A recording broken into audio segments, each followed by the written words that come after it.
Hi, good afternoon, everyone. Today we're going to talk about English as a global language.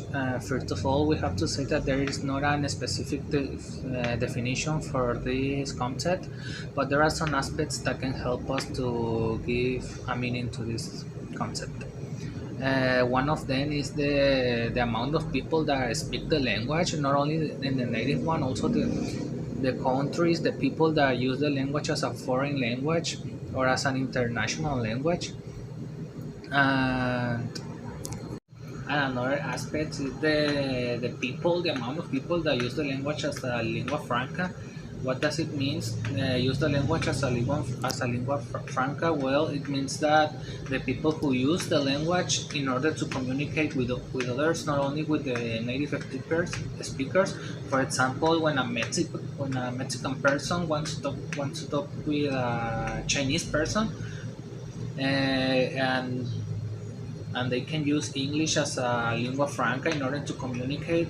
So, in other words, we can say that it's the people that use the language in order to communicate with others. We can say that is the people of the expanding circle that communicate with the outer circle and use the English for this.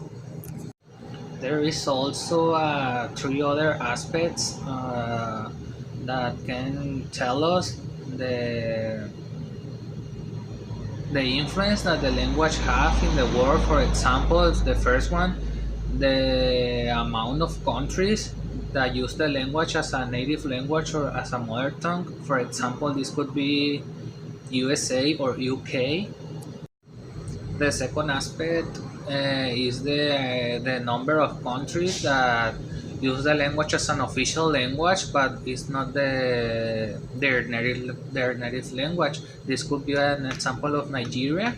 And the third aspect is the number of countries that use the language as a foreign language. Example, Mexico could be a good example. But we all know that the base of of that language be global is the political power that the countries have of the language. For example, political and economic. For example, USA and UK that are native of the language. We all know that these countries are very powerful in the political and economic. We can see this not only in English, also in other languages as Chinese. A lot of people that speak Chinese Mandarin, I think,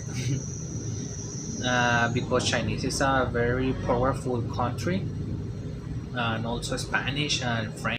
So those countries are only examples. Now, why English? Why do you think we should learn English according to what we already saw? Well, uh, to know English can give you a lot of opportunities in all the world, not only in Mexico or not only in countries where I speak the language, as I said, USA or UK. It's very important to learn English if you want more opportunities in your life, because it's very essential. English nowadays, it's very important to know English. If you know English, you can communicate in any part of the world. So not only in USA or UK, you're gonna be able to travel abroad if you want that. If you have to know English, you're gonna be able to communicate. And also, what we can do in order to make in the language globally is to make what other countries are doing. As an example of Nigeria, of adopting the language, they have their native language, but they adopt English as an official language as well. So I read in an article, I don't remember the name of the article, but I read in an article that it seems inevitable that English becoming in a global language. That's why English maybe today is not that important, but it's going to become very important, essential. Also, I think that it does in a few years later it's gonna be a necessity to speak English, because all the people is going to speak English and all the things are gonna be in English. So I think that we should be aware of this and learn English as soon as possible,